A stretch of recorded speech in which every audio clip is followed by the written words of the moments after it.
Treatment is always a two-way street, right? Two people need to be in treatment if there's a problem in a marriage, right? No. No. Hello, I'm Dr. David Hawkins, director of the Marriage Recovery Center and the Emotional Abuse Institute.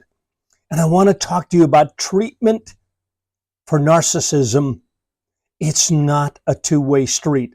Oh, this is such a tough pill to swallow, especially for that individual that struggles with narcissism and emotional abuse. I have 5 points I want you to consider. Point number 1. What are you treating? What is the focus of your treatment? That's critical, folks. The focus of your treatment is critical to determine what is it exactly that you want to work on.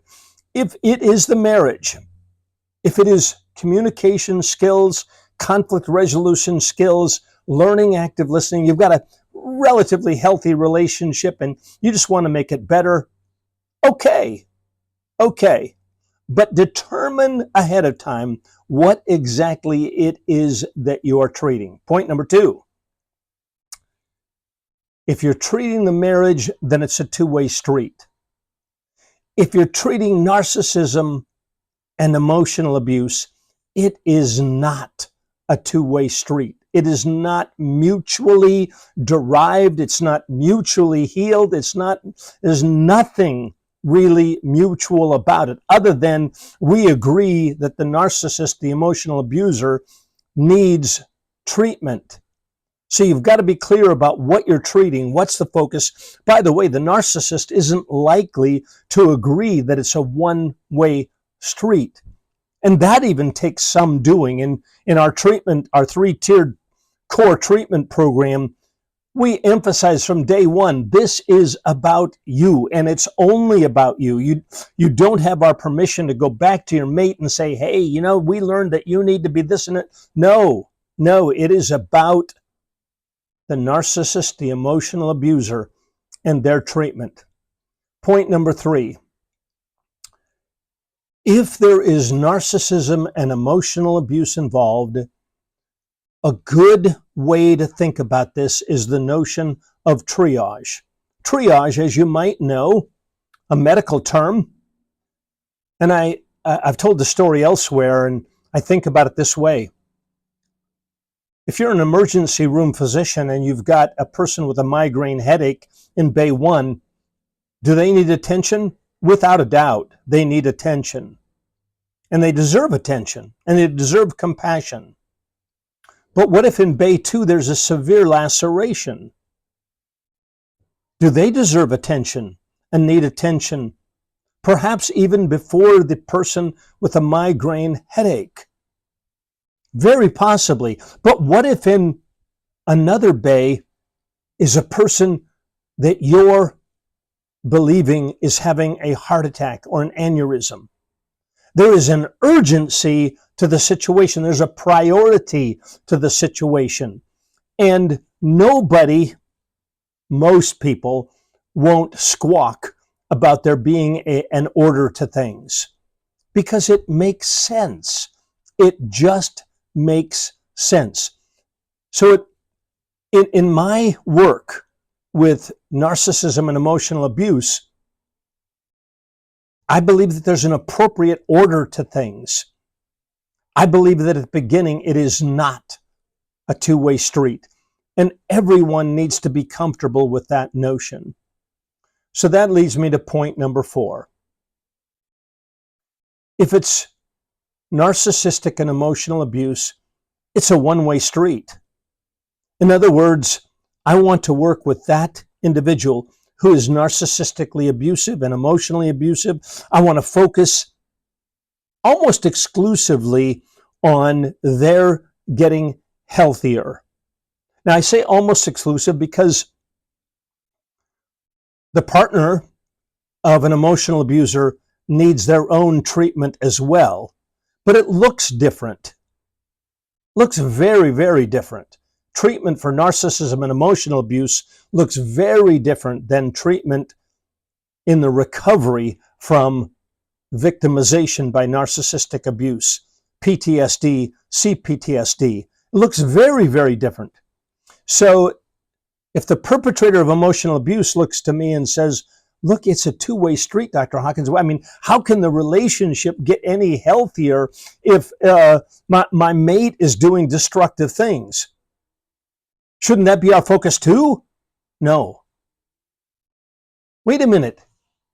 Are you saying that their misbehavior is irrelevant? Not at all.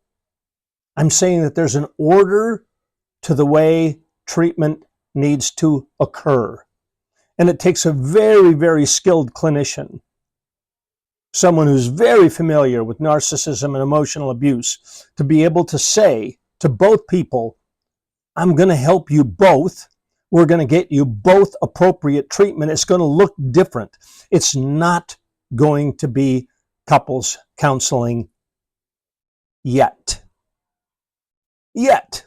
And that brings me to point number 5. If treatment progresses, if the perpetrator becomes healthier, what does health look like? I've talked about this at length in other videos. Healthier looks like owning emotional abuse, patterns, in-depth patterns of emotional abuse, powering over, passive aggression, domination, defensiveness, bullying, defensive reactions that come in the form of crazy making, playing the victim, blame shifting, all of that crazy stuff that has to be cleaned up before effective couples counseling can take place.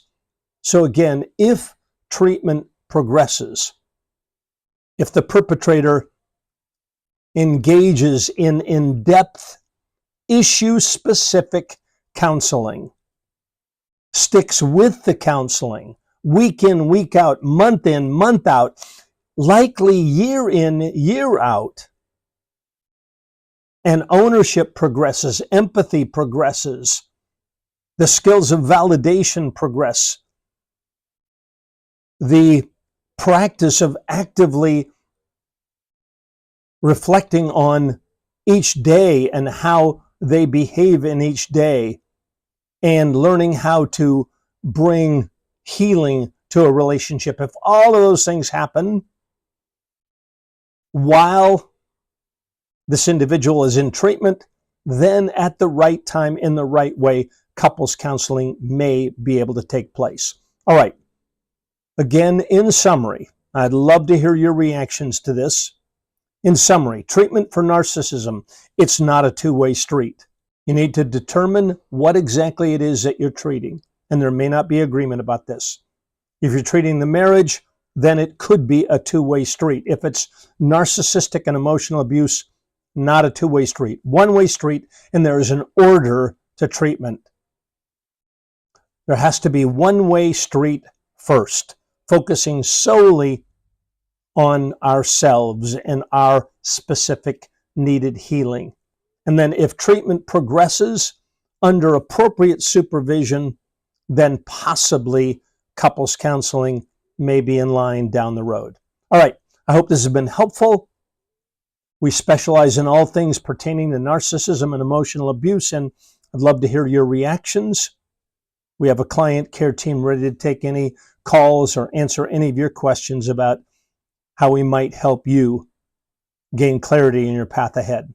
All right, take care and God bless.